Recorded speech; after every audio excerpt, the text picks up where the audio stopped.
السلام عليكم ورحمة الله. نتمنى ان شاء الله تكونوا بخير وعلى خير. اليوم ان شاء الله جيت نحضر معكم بريوش كيجي خفيف هشيش رائع، ما تشبعوش منه، والاهم انه كيعجب وليداتكم. تابعوا معايا المقادير وطريقة التحضير. ان شاء الله غادي نعجن هاد العجينه في واحد في العجانه. هنايا عندي 500 غرام ديال الدقيق اللي غربلته، غادي نضيفو في هذا الاناء هذا اللي غادي نعجن فيه 500 غرام، 5 ديال الكيسان ديال العنبه. هنايا عندي الملح، معلقه صغيره ديال الملح، خميره ديال الحلويات حتى هي معلقه صغيره عامره عفوا، نصف كاس ديال السكر سنيده. بغيتو ديروا كاس عامر ديروا، راه على حسب. ان شاء الله غادي نعمرهم بالشيكولا، داكشي علاش ما بغيتش نديرهم حلوين بزاف. هنا عندي معلقه كبيره ونص ديال الخميره ديال الخبز. الا كان الجو بارد، الا كان الجو سخون ديروا غير معلقه كبيره. هنا عندي 3 ديال البيضات اللي يكونوا بحراره المطبخ، تكونوا جابدينهم قبل من الثلاجه كما كنديروا في الكيك. هنايا عندي كاس ديال الحليب شويه دافي. غادي نخلطوا هاد المكونات شويه مع بعضياتهم، عاد غادي ان شاء الله نخدموا العجانه باش نعجنوهم. كنتو غادي تعجنوا باليد فعجنوا عادي، عجنوا ومن بعد الا شفتوا العجينه جاتكم قاصحه زيدوا شويه الحليب. شفتوها جاتكم طريه حيت خاصها تجي خفيفه فصافي بلا ما تزيدوا. انا هنا غير بداك الكاس جمعتها وغادي نزيد واحد شويه باش ما تجي، حيت حسيتها بحال شويه قاصحه واحد شويه. هي كما كتعرفوا العجينه ديال البريوش خاصها تجي خفيفه باش ما تجيش معجنه من الداخل. كما شفتوا هنايا ضفت واحد 4 كاس هكا ديال الحليب. غادي نعجن ان شاء الله صافي، وغادي نخليها قبل ما غادي نخليها ان شاء الله ترتاح غادي تشوفوا معايا شنو غادي ندير. مهم انكم الا كنتو غادي تعجنوها باليد دلكوها مزيان مزيان.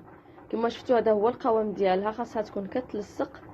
الا ما عجنتوهاش بالعجانه عجنتوها باليد غادي تلصق لكم في اليد، عجنتوها بالعجانه تلصق لكم في هذه بعض المرات كتتلف الهضره كتلصق لكم. هنا غادي نضيفوا 2 معالق كبار ديال الزبده، يكونوا حتى هما بحراره المطبخ.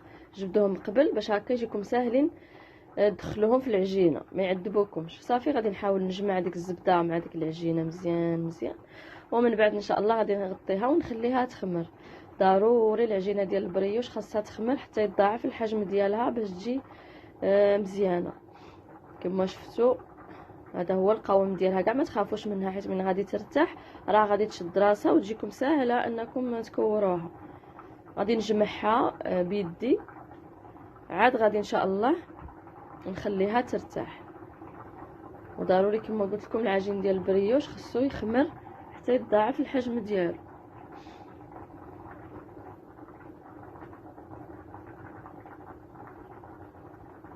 كما شفتوا انا قلت لكم غادي نجمعها بيديا وغادي نغطيها. بغيتو تدهنوا يديكم شويه بالزيت، يعني شفتوها كتلصق لكم بزاف، اما هي ساهله ساهله باش انكم تجمعوها. يعطيوها الخاطر وصافي. صافي كما شفتوا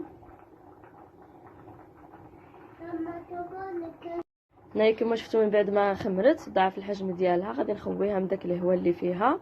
عاد غادي نحطها فوق البوطاجي اولا طاوله العمل، كل واحد شنو كيقول. باش هكا انا في الاولى عذبتني هذه اللي سرحتها، السباتيلا هذه اللي سرحتها عذبتني حيت كانت كتلصق لي فيها مع العجينه كتلصق. من بعد حيدتها ودرتها غير في البوطاجي العادي. باش غادي نقطعها كويرات يكونوا، نحاول اننا نجيبوهم كيف كيف. بغيتو توزنوهم بالميزان ديروهم في الميزان اللي بغيتو. المهم انا هنا كندير عيني ميزاني وصافي غير لوليداتي.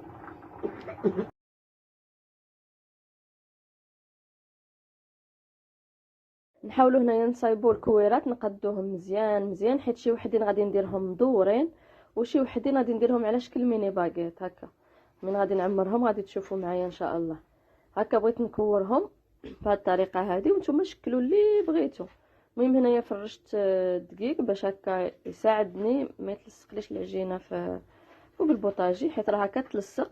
نحاول انني نسرحها بيديا بلا ما نجيبو الدلاكير بيدينا هكا باش ما تجيش رقيقه بزاف. وغادي نعمروها باش ما بغيتو، شيكولا، سبيكيلوز، كاكاوات اللي بغيتو نتوما ووليداتكم شنو يعجبهم، انا ولا كراميل ولا اللي بغيتو. المهم انا هنايا جبت الشيكولا، عندي هاد الشيكولا هكا مقطعه ودرتها في الوسط، وغادي نجمع على شكل باكيط. وزدت هاد الطرويفات ديال الشيكولا هكا في الجنب، جات عامره بالشيكولا، جات زوينه بزاف هكا. وليداتكم من يشوفوها لداخل كيعجبهم وكياكلوا لكم بحال هاد المخبوزات هادي.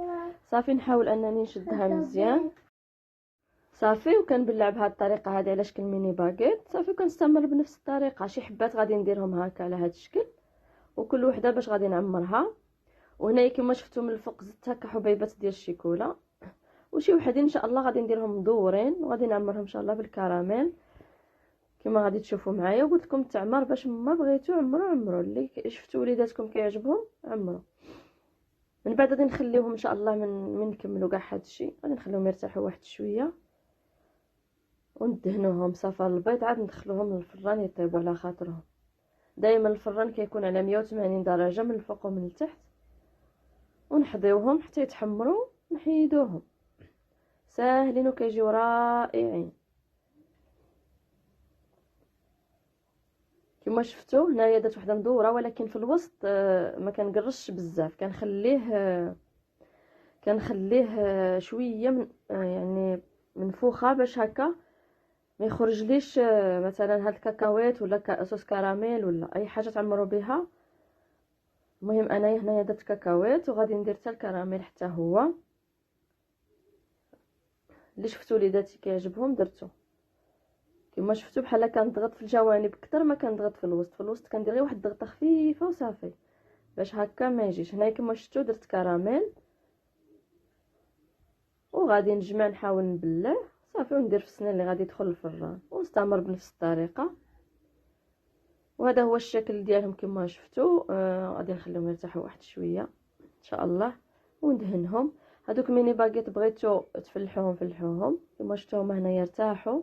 هنايا جبت صفار البيض مع شويه ديال الحليب ولا الخل اللي بغيتو وغادي ندهنهم، وراني شعلت على الفران راه سخون وغادي ندخلهم يطيبوا مزيان وتحمروا من الفوق حتى ياخذوا داك اللون اللي بغيت انا. عاد نخرجهم.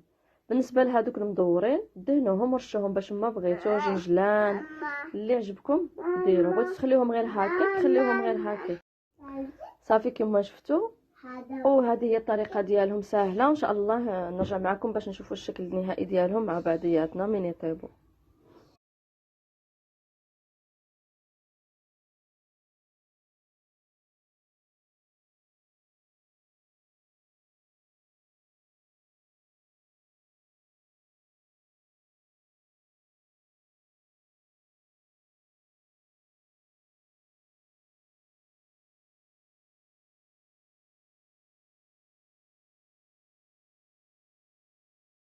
وهذا هو الشكل النهائي ديالهم كما شفتوا من بعد ما طابوا. كما شفتوا معايا رشيتهم بالسكر كلاصي هذوك المدورين قبل يعني درت لهم داك السكر حبيبات داك الغليظ شويه، وشي وحدين درت لهم لوز ايفيلي وصافي ساهلين.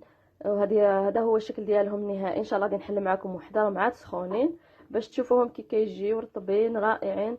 تقدروا تحتفظوا بهم في المجمد فوق ما بغيتوهم جبدوهم خليهم ياخذوا حراره المطبخ. بغيتو دفيوهم شويه ولا بغيتو تاكلوهم هكاك كلوهم. يعني من الاحسن انا كندفيهم.